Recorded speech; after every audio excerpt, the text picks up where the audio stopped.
Hello, my name is Farron Smith-Neme. I'm a film critic and novelist, and my specialty is classic film. That's films from the 20th century, usually made before about 1960. And I'm delighted to talk about Fritz Lang's 1931 masterpiece, M. So I'll start by just reminding you of how this works.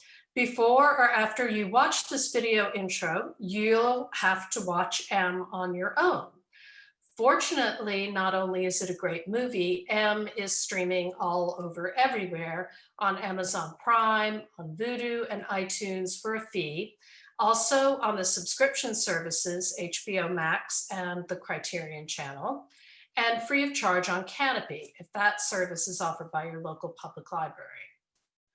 Once you've done that, on Thursday, November 19th at 8 p.m., you are invited to join me on Zoom to discuss M and ask questions. If you want, you can submit a question in advance on the easily located website for the Coolidge Corner Theatre. Here's where I also warn you that I will be thoroughly discussing M. So if you are spoiler phobic, please pause this video and go watch it first. So that out of the way, it's time for me to talk about Fritz Lang's M. It's a film that for decades has been acknowledged as a landmark in the art form. M stars Peter Lorre in his greatest role as a serial killer who preys on children, and it shows how the underworld of a German city, which is an unnamed but obvious Berlin in the film, unites to track him down and bring him to what may or may not be justice. There's so much to cover concerning this film that some things will inevitably be left out. So feel free to ask me about them on Thursday. That's what I'll be here for. So let's start where M started, with its director and creator, Fritz Lang. Lang is a towering figure in movie history. His career in America after M is fully as extraordinary as his career up to that time. So I'm just going to give you a highly condensed tour of his prior work. He was born in Vienna in 1890. He served in the Austrian army in World War I, and he was wounded, losing the sight in his right eye. And that meant that he became part of a distinguished fraternity of one-eyed directors that includes Raoul Walsh, John Ford, and André de Toth.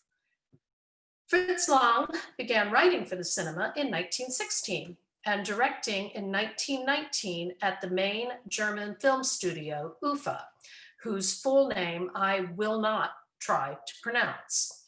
So here's where I confess that I don't speak German. And so I apologize to those who do for how I am going to be pronouncing these German names. I assure you I'll be doing my Alabama, New York best. At UFA and then later at the smaller studio, Nero Film, where he would eventually make M, Lang went on to build an impressive career in German silent film, with works such as Destiny, The Spiders, and Dr. Mabuse, The Gambler, the first in a trilogy of films about the eponymous criminal mastermind. Lang showed enormous facility with, for want of a better word, arty projects, such as the 5-hour Die Nibelungen, as well as with thrillers such as The Spiders. So Fritz Lang met Thea von Harbu in 1920 when he was still married to his first wife. That wife shortly died, Fritz and Thea married, and their professional collaboration began in 1921 and lasted until 1933, when they divorced due to Lang's serial infidelity, which was something that went on throughout the rest of his life.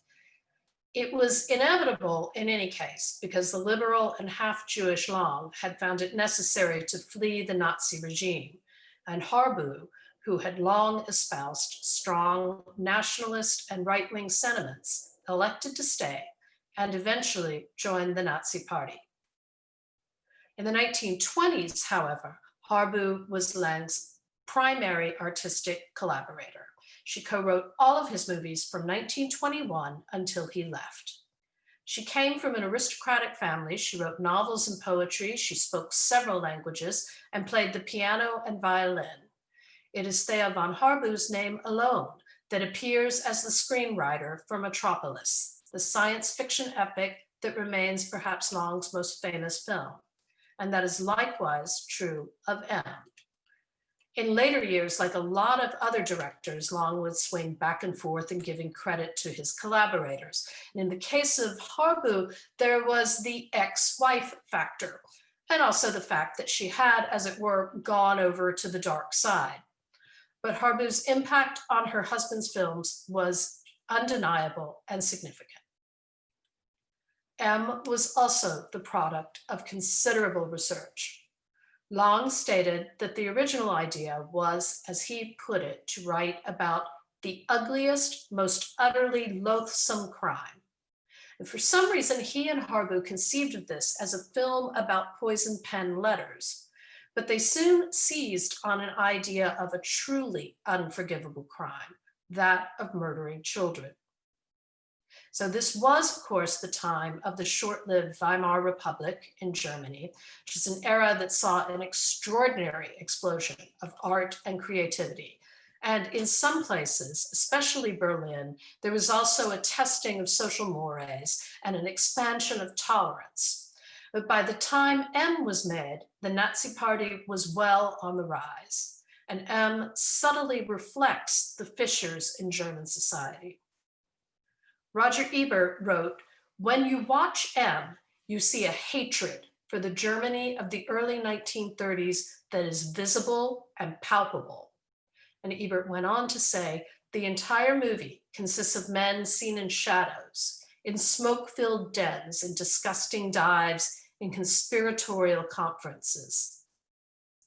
And for whatever reason, this era also saw a rash of notorious murders, which Long himself described in an essay about the origins of M that was published in 1931, around the time of the film's release.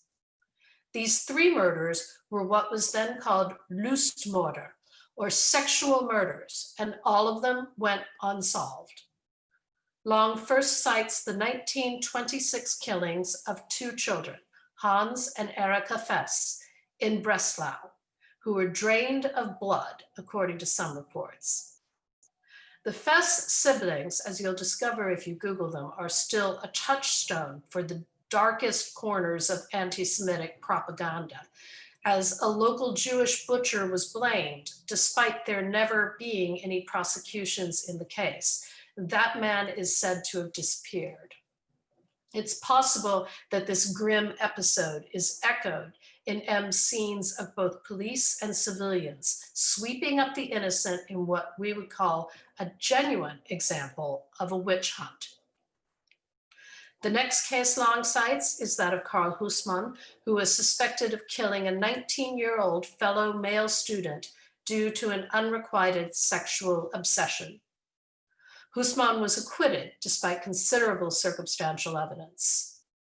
And the third case concerned a 6-year-old girl, Hilda Zappernick. News reports at the time lamented that Hilda was too friendly and trusting, and despite the fact that this murder too was never solved, it was assumed the little girl had been lured to her doom by a stranger. This surely helped inspire the fate of little Elsie Beckmann in M, who trusts a kindly stranger and never comes home again. But in a way that echoes how Long loved to withhold key visual information in certain scenes in his films, the case that influenced Long, and Harbu most of all, is one he doesn't mention in this article. If you're a true crime consumer, this serial killer, Peter Kürten, is notorious to this day as the monster of Dusseldorf. Kürten was a classic so-called lust murderer. He committed at least 9 murders, and he was still at large as the couple began to write M. But there were lurid headlines about his crimes on a daily basis. Kürten's final victim, by most accounts, was an 8-year-old girl who was stabbed to death behind a church. As the hunt for Kürten wore on, he was caught after the screenplay was finished, according to Long. The director and von Harbu remained in constant contact with Berlin's homicide department called Alexanderplatz. It's perhaps familiar to those of you who are addicted to the TV series Babylon Berlin. So Lang was aware of the full horror of these crimes, though the details were so gruesome that most newspapers didn't print them. Years later, Lang told Peter Bogdanovich, "Everybody in the audience, even the one who doesn't dare allow himself to understand what really happened to that poor child, has a horrible feeling that runs cold over his back. But everybody has a different feeling because everybody imagines the most horrible thing that could happen to her. And that is something I could not have achieved by showing only one possibility." Lang went on to say, "In this way, I forced the audience to become a collaborator of mine." This became a guiding principle of all kinds of cinema later, from horror to film noir. The director's police connections gave authenticity and texture to the depiction of the dragnet in M, but the curtain case also spawned the film's unforgettable conclusion. Lang remembered an item in the Berlin newspapers that described how the criminal underworld of Dusseldorf became angry that their usual activities like pickpocketing and burglary were being uprooted by the constant police surveillance. So they took it upon themselves to help find this madman. And as in M, the city's beggars united with criminals to help bring this about. So now that we've discussed the origins of M's plot and script, it's time to turn our attention to lead actor Peter Lorre, who plays Hans Beckert, the killer. Lorre was Hungarian-born and Jewish and had acted in both Vienna and Berlin, where his stage work included notable roles for Bertolt Brecht.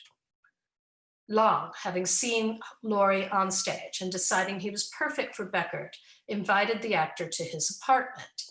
So Lorre at first sat in a corner and got drunk in silence, and then eventually he told Lang his idea was tripe. Lang, rather than losing his temper, calmly began to sketch out the details of M and the character he would be playing. And that was when the actor finally got it. Lorre had already acted in films, but he later said, "It never occurred to me that this puss could be photographed." M was a massive international hit, and Lorre's performance was key. It was silky and well-mannered one minute and light with evil intent the next. His animal terror, as he is caught and tried in the final kangaroo court sequence, shows his mix of deviance and humanity, where we despise Beckert for the horrible crimes we know he has committed, yet we pity him as we might pity a rat in a trap. It was a hard-earned performance, as Lang refused to use a double, even for the most bruising moments. So, when one criminal kicks Beckert in the shin, that is real. And like many scenes in Fritz Lang's movies, it was done over and over until it was right. Ditto 18 takes of Beckert being dragged down those stairs, the bag over his head. That was Lorre himself, not a stuntman. Like Lang, Peter Lorre fled Berlin in 1933 when the Nazis took over, eventually emigrating to America, where he became one of Hollywood's greatest character actors. Unsurprisingly, Lang and Lorre did not work together again, although many years later, when they were both in Hollywood, they had buried the hatchet enough to exchange social pleasantries and take an occasional photo together. One other aspect of Lorre's performance has been commented on. That's the fact that he was already in the grip of a morphine addiction that would dog him for the rest of his life. As one later colleague put it, when Lorre screams, "I cannot help it," at the kangaroo trial, if you translate Beckert's drive for murder into the demands of Lorre's own addiction, quote, "you can see why there was such an explosion of genius in that performance," end quote. This was Fritz Lang's first talkie, yet his command of the grammar of sound is astonishing, perhaps because he refused to overuse it. He shot about 2/3 of M without recording the sound on set, but rather adding it in post-production. The film historian Kristen Thompson has outlined the influential ways in which M used sound. First, there's off-screen sound. An example would be the honking horn of the car that almost hits Elsie in the opening, the sound of the children's feet while the camera shows Elsie's mother preparing the soup as they return without Elsie. And next, there's silence. Fritz Lang didn't care for music, so virtually the sole melody you hear in this movie is the whistling of Edvard Grieg's famous In the Hall of the Mountain King. I can't whistle either. It goes dun dun dun dun dun dun dun dun dun dun dun dun dun. Well, you know who else couldn't whistle? Peter Lorre couldn't whistle, which was something he neglected to tell Fritz Lang when he was cast. So the whistling you hear on the soundtrack is Fritz Lang's own. There's also silence or near silence too after Elsie's Beckman's mother calls out for her child. And there's credit here also to the film's editor, Paul Falkenberg, for the way this series of lonely, echoing shots are each held for just a little bit longer than you expect. The empty stairs, the empty yard, the empty table, and then the ball rolling into the weeds all alone, and the balloon caught in the electric wires. The Lang contrasts this afterwards with the building sound, first of one news seller, then other voices joining in with the news. And then there's a cut to the back of Peter Lorre's head. But we still haven't seen Beckert's face at this point, but we have already learned to identify him with a sound, that diabolical whistling that will eventually be his undoing. Next, there are what are called sound bridges. It's something like the cuckoo clock morphing into the sound of the school bells at the end of the day. The man in front of the news notice reading it, morphing into the man at the restaurant table reading to his companions. Who is the murderer? No one knows him yet he is among us. And finally, there's voiceover, lots of it. The police commissioner on the phone is evaluating the case so far. And then we hear the voice of the handwriting expert. And it is then, as that expert is narrating, that we finally see the face of Hans Beckert. There's also little sound at first as the police fan out through the neighborhood until a woman comes down the stairs of her speakeasy and yells to her friends, "The cops!" Though I love this film's brilliant use of vertical space with the camera, even in a simple reverse shot of a conversation between two men who are differing heights. Now, the cinematographer was Fritz Arno Wagner, a key figure in the style known as German Expressionism. Wagner worked with Ernst Lubitsch and G.W. Pabst, as well as F.W. Murnau for the very, very famous Nosferatu. But in my opinion, M represents some of Wagner's greatest work. Take the camera at the top of the staircase in the police raid scene. It doesn't move, but you have the underworld coming up and maybe they're escaping as they rush out of our sight lines. But then we understand that the jig is up because we see them coming right back down, followed by the cops. And I love one extraordinary shot in this scene where about half the image is actually cut off, seemingly by the roof of the speakeasy. M's cast includes a large number of small speaking parts, but the actor who comes closest to equaling Lorre's impact is Gustav Gründgens as the underworld figure called the Safecracker.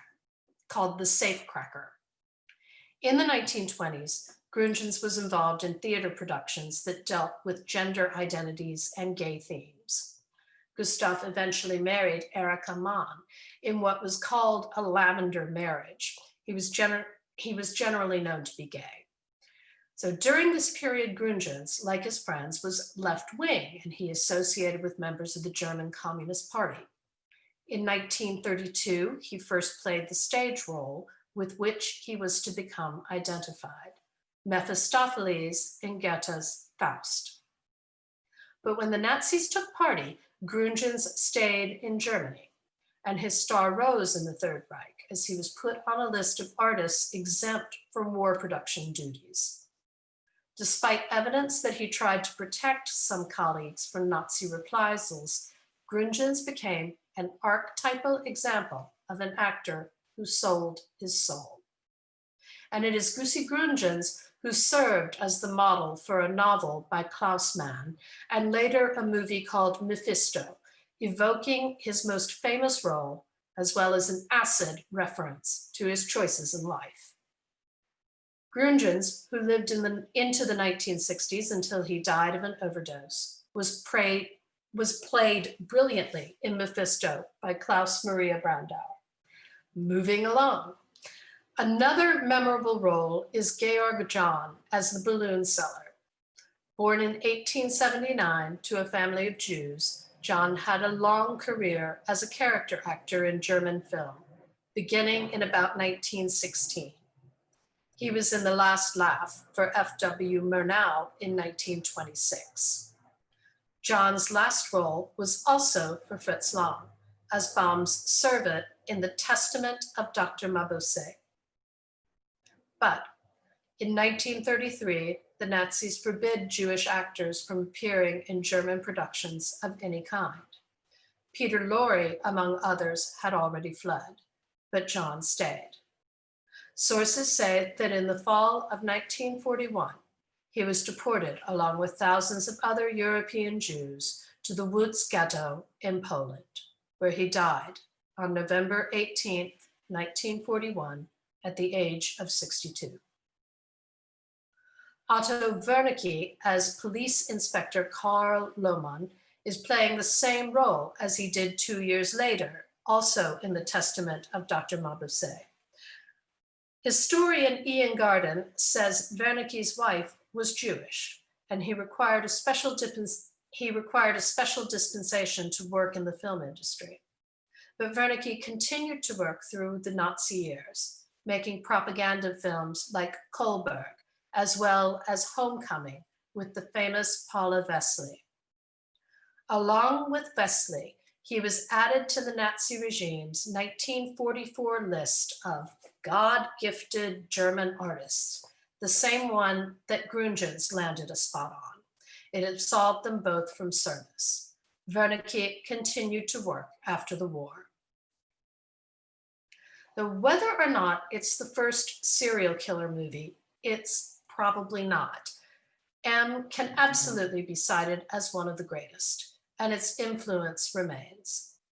Fans of Long's movie can't help thinking of it in moments such as the taunting letters in David Fincher's Zodiac, or Buffalo Bill's taking advantage of a young woman's trust and desire to help in The Silence of the Lambs. M remained for Fritz Lang his proudest achievement. I often think of a moment in Jean-Luc Godard's great 1963 film, Contempt. As a critic, Godard worshipped Fritz Lang, but not M. He called it Lang's least good movie. So Fritz Lang has a memorable role as himself in Contempt, and my favorite bit consists of an in-joke from both directors.